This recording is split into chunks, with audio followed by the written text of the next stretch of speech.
Now I know I've said it before, but if you like camping gadgets, hiking gear, new equipment that's out on the market that maybe you don't know about, then hit the subscribe button, because I've got a myriad of stuff for tonight's camp, and I've got some more stuff that's coming soon.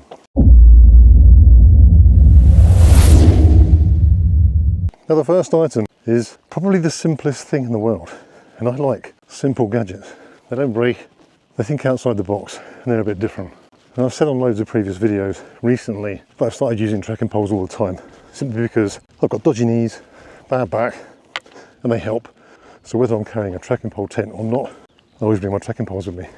The problem is, doing what I do, you may have seen me before, in the background, holding two trekking poles while I'm walking along, holding the camera. And that's because I can't hold the camera and the trekking pole in my right hand. But this is a new and very, very simple little idea that has come out from a company. It's on Kickstarter at the moment, and it's going to make a massive difference to me, anyone else who does this sort of thing, outdoor YouTube videos, or if you just go hiking and like to take pictures, you know, photographs, videos while you're out and about, whether that's for personal use, Instagram, YouTube or whatever. But if you use trekking poles, this has got a very, very simple little hack that can save a massive amount of grief. So very simply, this trekking pole is the same as pretty much any other trekking pole. It's made by a company called Camperig. Now, I will come on to the specs of this in a minute, but I'll show you what it does.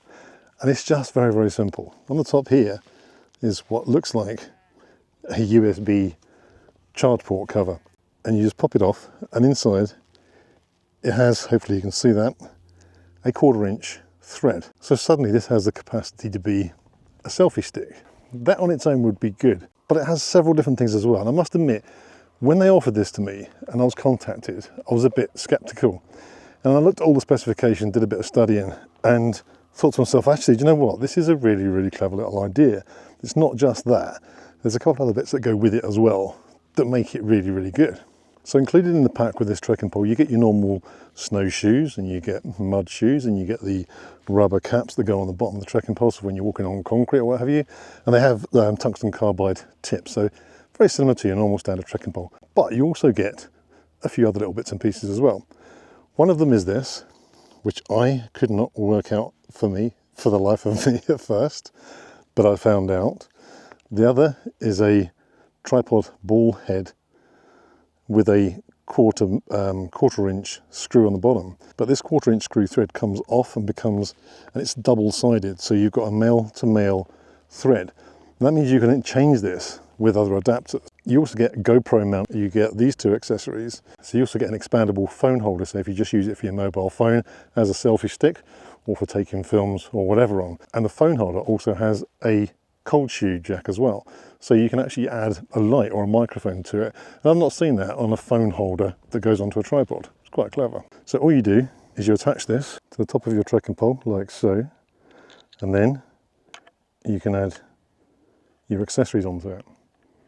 So this is the ball head joint, which just screws on, and then you can tighten and loosen the ball head joint to adjust how you want your accessory to sit on top. So one of the biggest pains for me is, as a YouTuber, taking the good old classic walk past the camera shot, hiking, climbing over a stile, camera angle, 3 different angles, so it looks like I've got a whole camera crew with me.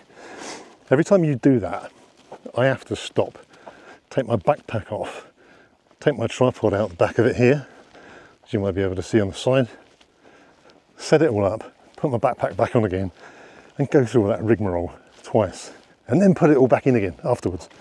It's a major pain, but now I can just use one trekking pole and it does exactly the same thing. Now, using the trekking pole as I just did, it's very top heavy because you're holding the thin part at the bottom and the camera is up at the handle end. So that makes things a bit difficult. Also, if you try to put, particularly on a day like today where it's really hot and everything's dry, the tip into the ground to use this as a tripod, you've got like 2 inches before you get to the thread. And it's also very thick.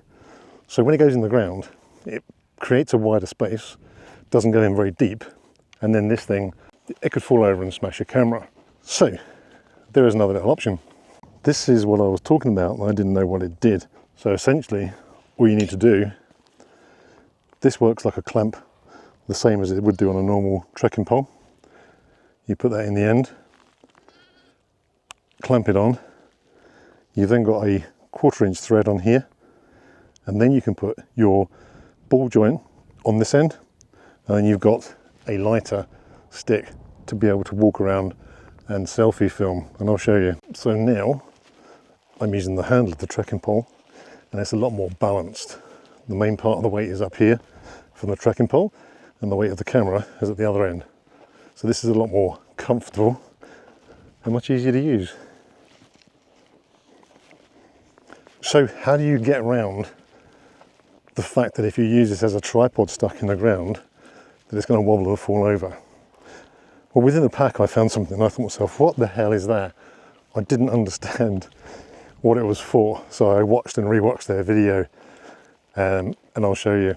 So within the pack, with all the little accessories that comes with it, was a tent stake, a peg, very similar to my Eastern Nano pegs that I use. And I thought, well, why has it got a tent peg? And then I realised at the top of it, there is also a 1/4 inch thread on there.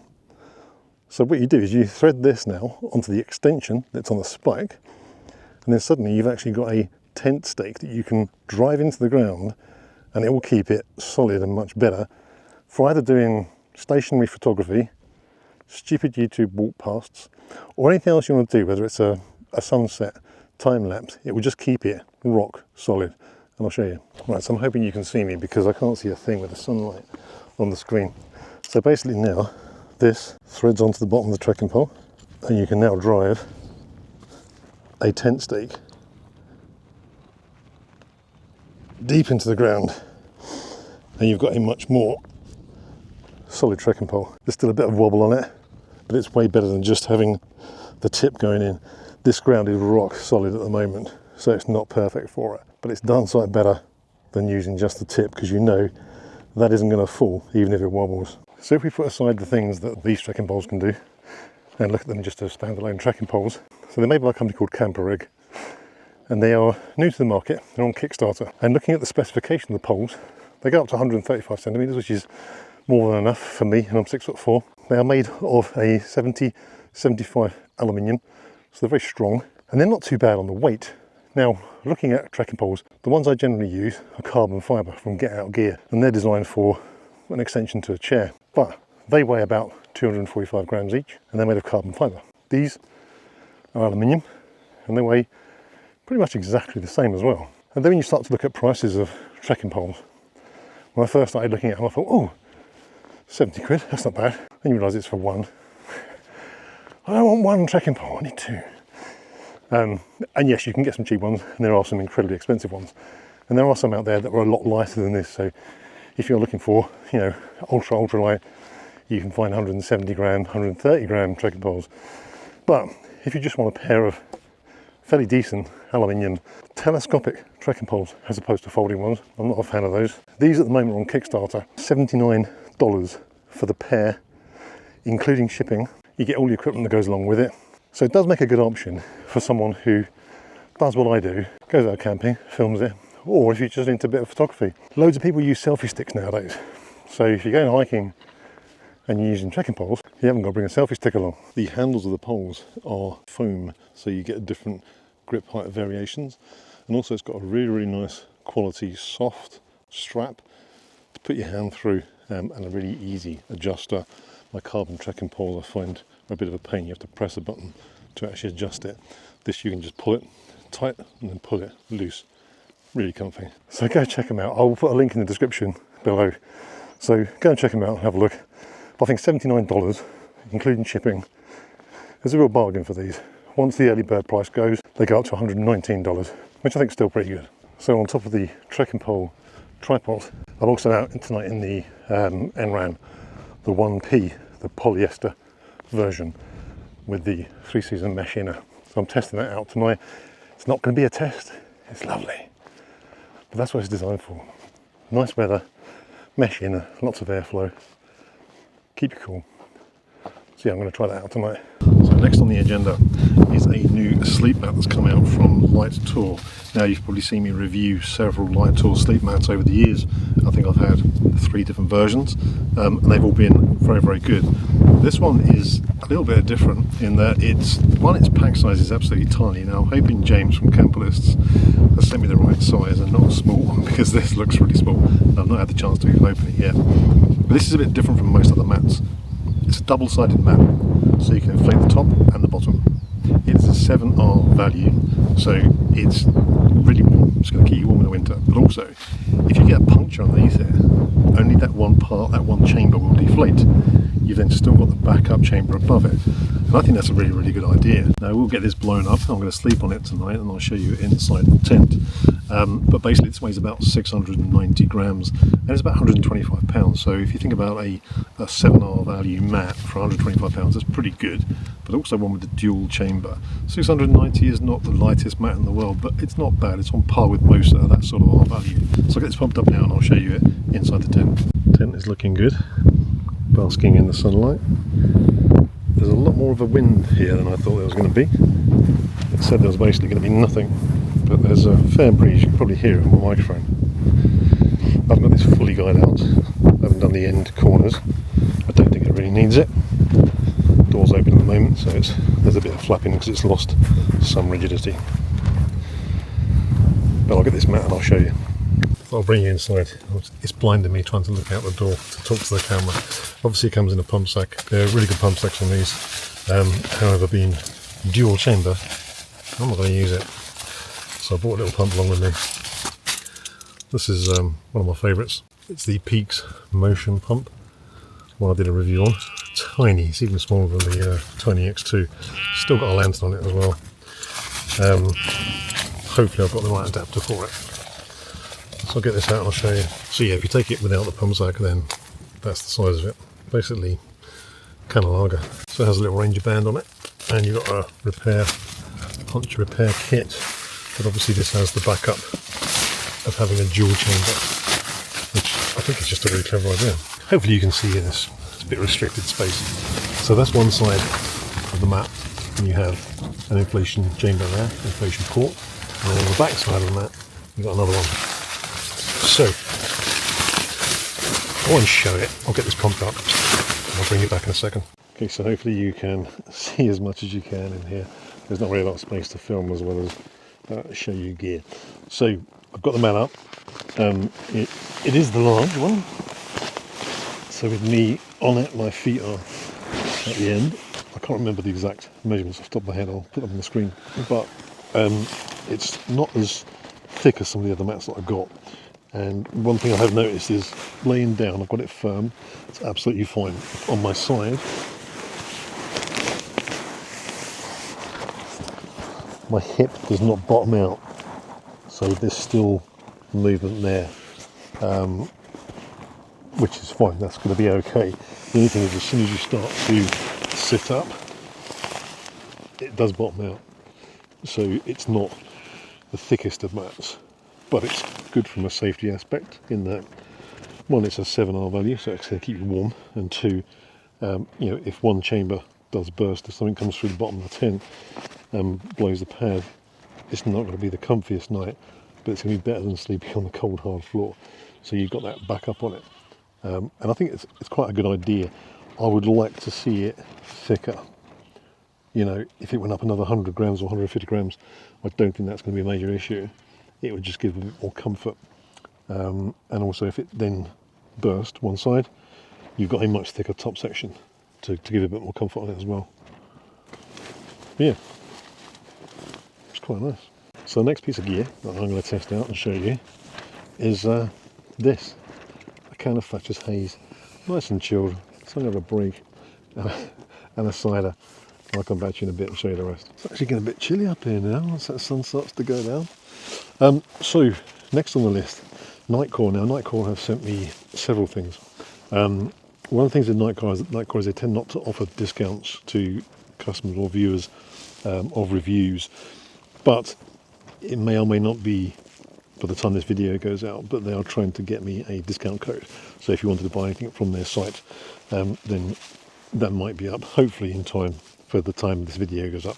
First off is I've tested this at home, and this is the smallest and lightest power bank. It is a 5,000 milliamp hour. Now normally when I go camping, historically I used to take a 10,000. I now take a 20,000, and they're huge. I haven't got it here. I've got a GoPro going, doing a time lapse.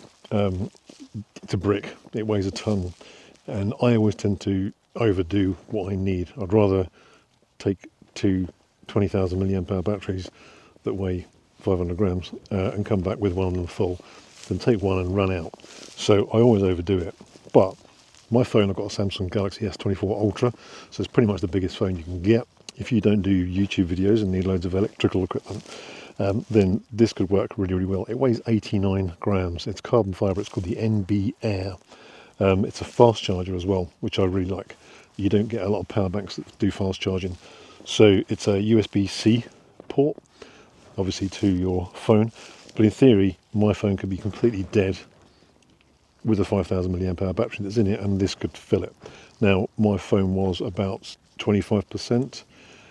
I opened this up, and when you turn it on, it has 4 little blue lights. Focus. So when you turn it on, it has 4 blue lights to tell you the battery percentage. And it was on 3. And it died just as my phone got to about 95%. So I don't know what the full charge was, but I've fully charged it now. And I've been using my phone all day. I think I'm on about 35-40%, but I'll tell you later on. And I'll plug this in, charge my phone overnight and tell you what it's like. So if you only go camping and you just need it as a backup for your phone, this is really, really cool. Very light, very small. To go along with that is this, which I didn't really know what it was at first. So this is a very, very handy little thing. Just stick it in your pocket. It's magnetic. You pull the end off, like so, and it is a fast charge cable, USB-C to USB-C, magnetically attached, so it just keeps it nice and tidy. And then you can plug one end into there. So my phone at the moment, it's on 46%. So if I plug this in and show you it, you'll see it pops up and says fast charging. I think it's just a nice little thing. I have big long cables everywhere. This is like the shortest I've got. So, and also I don't have many USB-Cs to USB-Cs. I tend to be like this one, a USB, and that fits in my large 20,000 milliamp hour power pack. So this is just as a setup, you know, batten that together.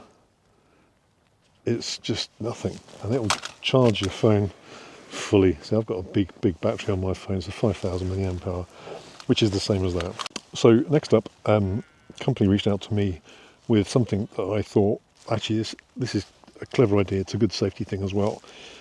So with your camping in bad weather and you're cooking inside the tent, or if you do hot tent camping, which I have got a hot tent and I've got a stove, and when I slept in it and had the stove going sort of through the night, there is a concern about, you know, carbon monoxide poisoning, whether it is all going out the chimney and whether or not it's going to affect you. And there has been people who've been caught out by it. So this it's called the IT-Hill. It's not very big. It's got a little carabiner hook and also a lanyard which you could undo and use for something, or you can just hang it inside your tent.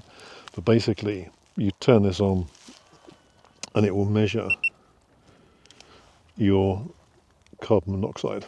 So it's on a countdown at the moment. That just goes all the way down to 0. And obviously if it picks anything up, then it will give an alarm and it will tell you the reading of the carbon monoxide. It is USB-C charged, so you don't have to worry about batteries. So on the bottom of the screen you've got the battery level right at the very bottom. You've then got the percentage of humidity. So it tells you the humidity in the air, which is like 74% at the moment. And it also shows you the current temperature, which is in Fahrenheit. There you go, 13 degrees centigrade. It's not huge and it's not that heavy. So I think, you know, for something that could be a lifesaver, this is pretty good. It's also just handy to have the rest of the information on there, so to know what the humidity percentage is and the temperature. I think it's quite cool. So yeah, that's damn reflection. Don't you hate sunshine? with everything, as always. I'll put a link in the description below should you want to buy it. Now, my favourite head torch at the moment, my go-to, is the NU27, I think it is, from Lightour. But they brought out a new model and they've sent this out to me. It's similar in how it works, but it's completely different in its design and its shape. So this is the HA23 UHE. Bit of a mouthful, but it's got 4 LEDs similar to the NU27 that I've got, and they give off 3 different colour levels of lights in white. So there is a cool white, there is a warm white, and then there is a cold white, so a very, very bright white light. It also does red as well. But what I quite like about this, it's not as small and lightweight as the NU27. You know, this isn't an ultra light head torch, but it's got a nice comfy band. It angles, you know, like your normal torches do. But the good thing about this is it gives you the option. It actually comes with 4 AAA batteries, but you have the option to purchase a rechargeable battery, which I've got in here. So it's got a little USB-C port at the top there, and a little light on that side that goes from red, obviously, to green when it's charged. But yeah, you can have either or, and that way, if you've got batteries that you carry with you, or you could take out spare batteries, it gives you an extra backup.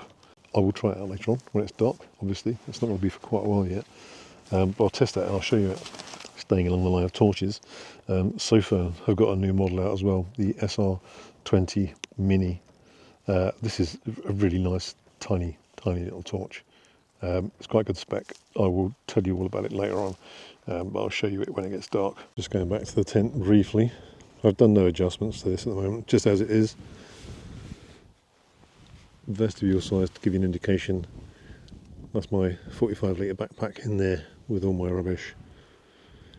My table and my cook set. 1 full, 1 empty Thatchers. But there is still, you can see where the line is.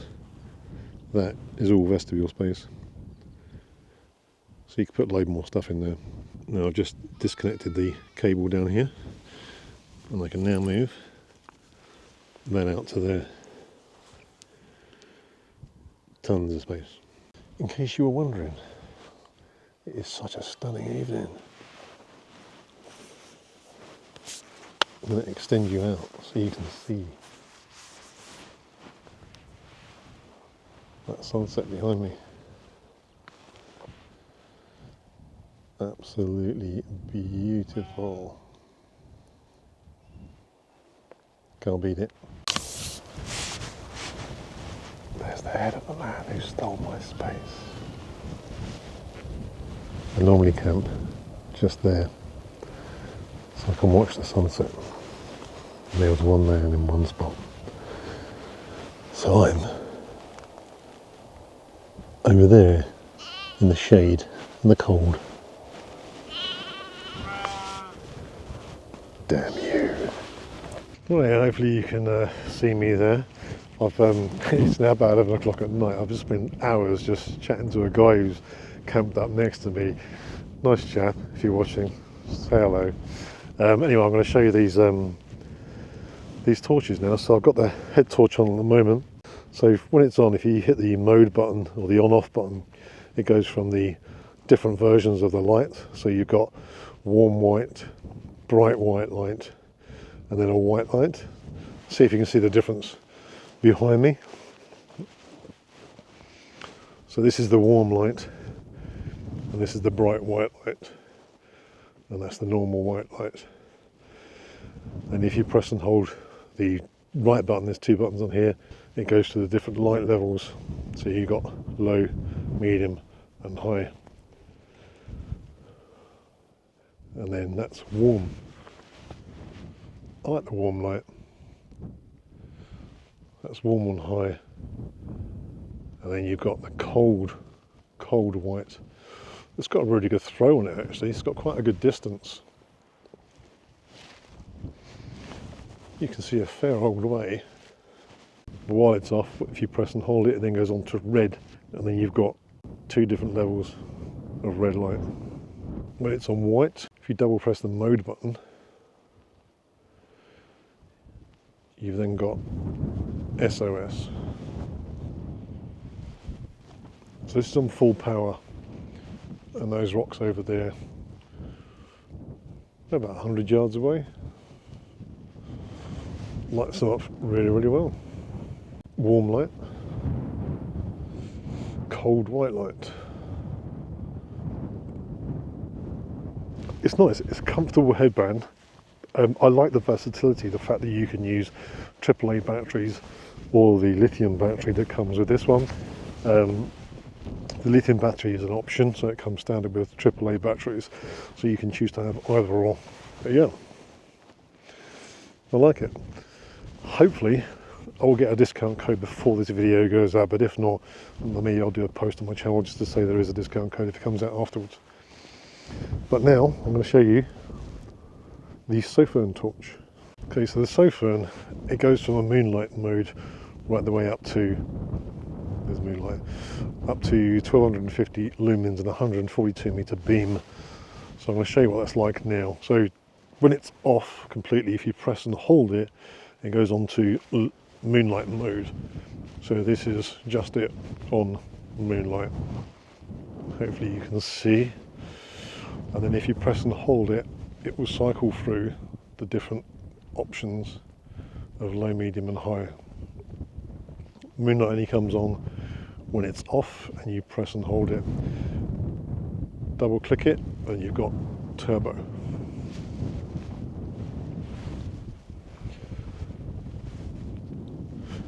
Yep, pretty bright for a tiny little torch. It's only 1250 lumens, but it gives a really good throw. And if I triple click it, it goes on to red. But then you've got 3 versions of red as well. So if you press and hold it, you've got 4 versions actually. You've got low, like a moonlight red, next level, and what they then call turbo. So turbo red mode. And yeah, I can see probably it's lighting up a good 70-80 meters away in red mode. Double click it, and it then goes on to a flashing red. When it's off, if you triple click it, it then gives you a strobe light. It's a bit of a weird strobe light, this one. It's sort of incredibly quick, so it doesn't seem to affect your eyesight as much. And it pulses. Then if you can see that, it sort of goes really, really fast and then slower. Yeah, on the high beam, 1250, it's got quite a good flood on it as well. It's not just like a spot. So I will put a link in the description below, obviously, as always, for the Sofirn torch, if you do want to buy it. And I think I have got a discount code for that as well, so I'll put that down below. But for now, I am freezing to death. I'm going to get back in the tank. I cannot believe how cold it has got out there tonight. Bearing in mind it was like 20 degrees when I got here. But that's Dartmoor. It is the wind chill. The wind has really picked up. You know, it's not gale force 40 mile an hour, but it's a cold, cold breeze that's just coming through. Standing outside, chatting to my neighbour. It's freezing. I've really got cold, and I don't have. My intention wasn't to be outside much this evening, so I've only got shorts on and no gloves.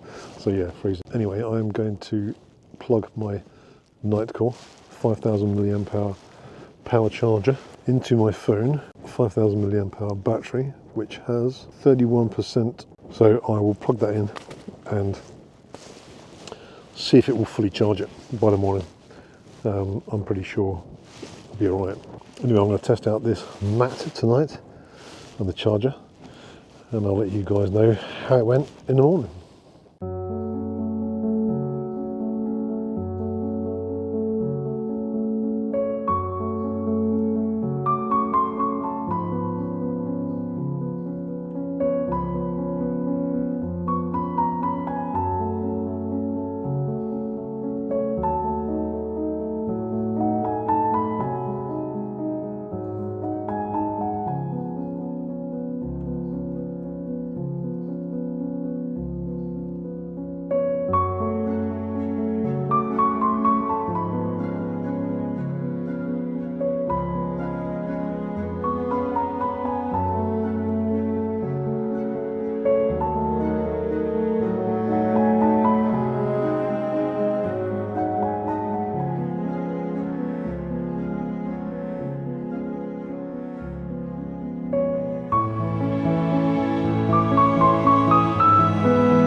Good morning.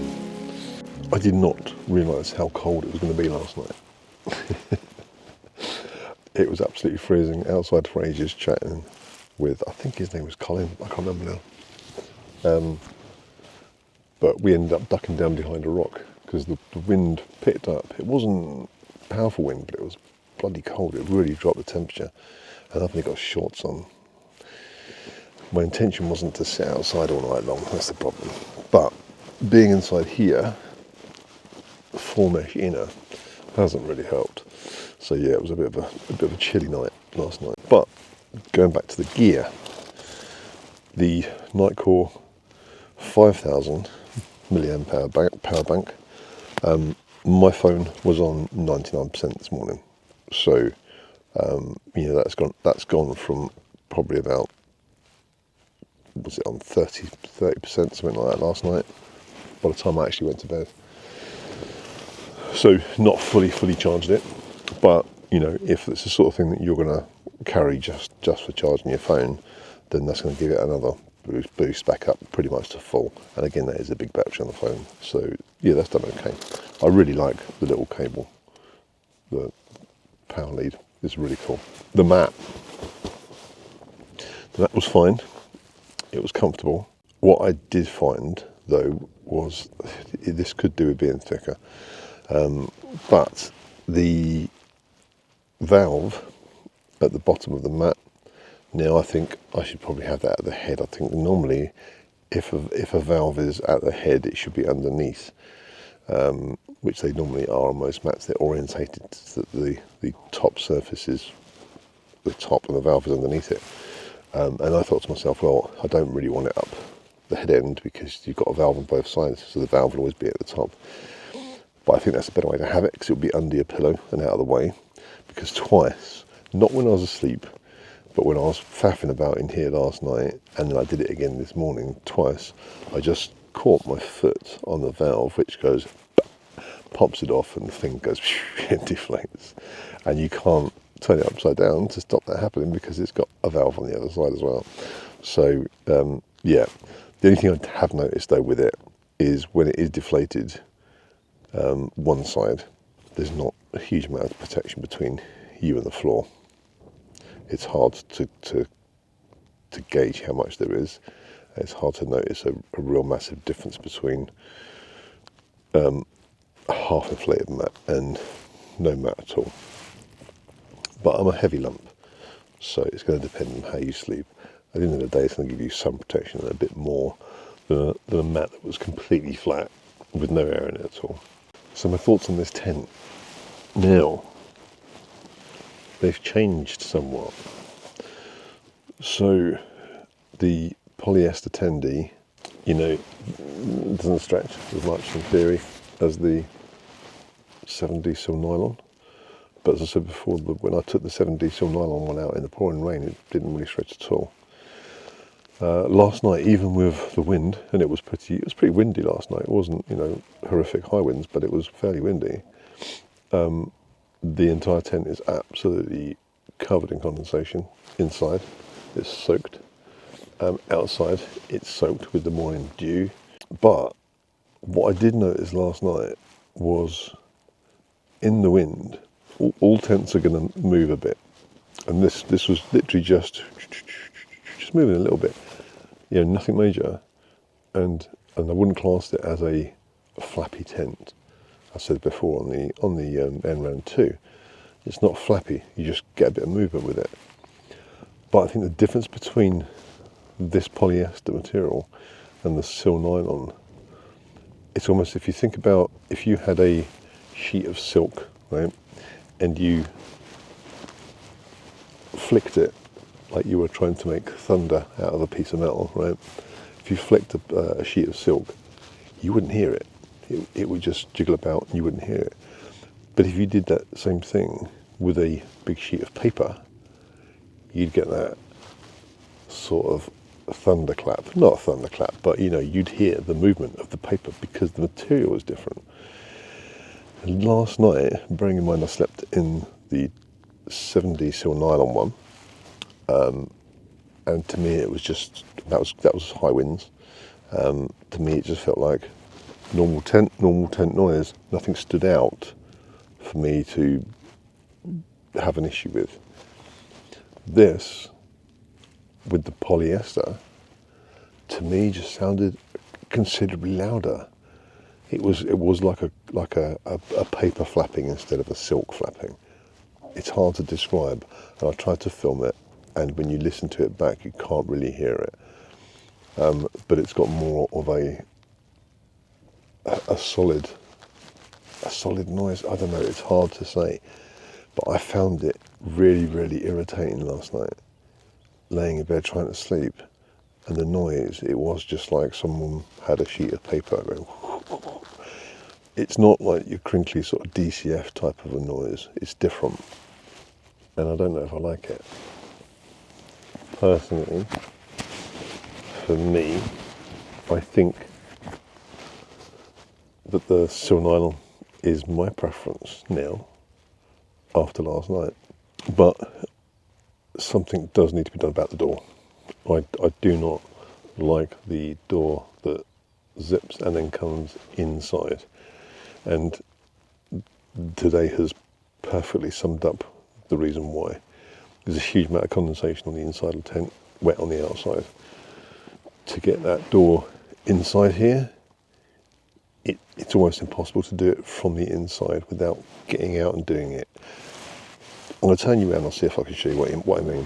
And I don't know if I've really got the angle here, but up there is the toggle to get the door to. So I will do this in an imaginary way, and the reason being, I've got a down jacket on and I got absolutely soaked earlier on. So if you imagine you undo the zip, you then got to get the end toggle into there. It's physically impossible to get two hands through. So sitting here, you can get one hand through and you can reach it, but then it's under pressure, under tension. Trying to then actually attach that toggle one-handedly when it's pulling against you is incredibly difficult, and it's really annoying. I don't know why the design isn't different. For me, I would have either the toggle on the outside, a simple roll and toggle, maybe a magnet system. It would just work a lot better. The system looks quite clever and simple and effective, tucking it away inside. But if you have the door open when you're cooking, because the roll goes inwards, there's no gutter or lip for the rain to stop and run down the tent. It would just come straight in the vestibule if it's raining lightly and you're cooking there. That is the only bugbear that I've got with the design of the tent. The material, I prefer the 7D. I'll stick with the 7D rather than the polyester. One person or two person inner, no problem at all. I think this is a great inner for summer. I was freezing last night, but that's me, that's freezing, that's Dartmoor. It was a cold evening. So yeah, the decision for me would be 7D silk nylon 2P with an optional 1P inner. But it would be nice to change the door to have T-zips. My bag is behind here now. I could put it inside, but it does take up a lot of space inside here. On the 2P, then I'll have it inside because there's a lot more space to take up. But I suddenly remembered something I needed to get, and you're having to, I'm knocking you over it, you're having to reach around the door to try and get to it, and it's not easy. Just a T-zip door so you can access either side, because otherwise you've got to drag it over to the vestibule area and then you can't get in and out, and you've got to move it all back again. So yeah, T-zip door for me, that would be the way forward, and I think make a big difference to the tent. And 2 would be good so you can access the little one on the other side, but I'm not really fussed about that. So my sum up of all the gear and the gadgets. Trekking poles, I love, really, really good, very, very handy, especially for what I do. So if you do need a new set of trekking poles, even if you don't do outdoor photography or videos, then these are really, really good. The sleep mat is okay, it's comfy. I think it needs to be thicker for it to be a double layered one. double chamber. It just needs to be a bit thicker, I think, personally, for it to be of any real sort of use. But it's a 7R value sleep mat, and hopefully it won't burst anyway, so at least for £125 you've got a very good winter mat on its own. The Nightcore power bank, quite impressed with that. That's worked really, really well. It's just so light, it's handy to take out with you. So like that, headlamp, very, very good as well. As always with everything, I will put links in the description below for the Sofirn, etc., and any kind of discount codes as well. So if you do want to buy them, do click those links and order it through there. Some of them are affiliate links, and I might earn a bit of commission from them, but it's pennies if it does happen. But basically, it will give you a discount as well. It also shows that people have ordered stuff through my reviews, and helps to push me out to people to send more gear so that I can do more reviews for you guys. Anyway, I'm going to head back now in this glorious sunshine. I hope you enjoyed the video, and if you did, as always, hit a thumbs up, and if you're not a subscriber, hit the subscribe button, and I will see you all on the next one.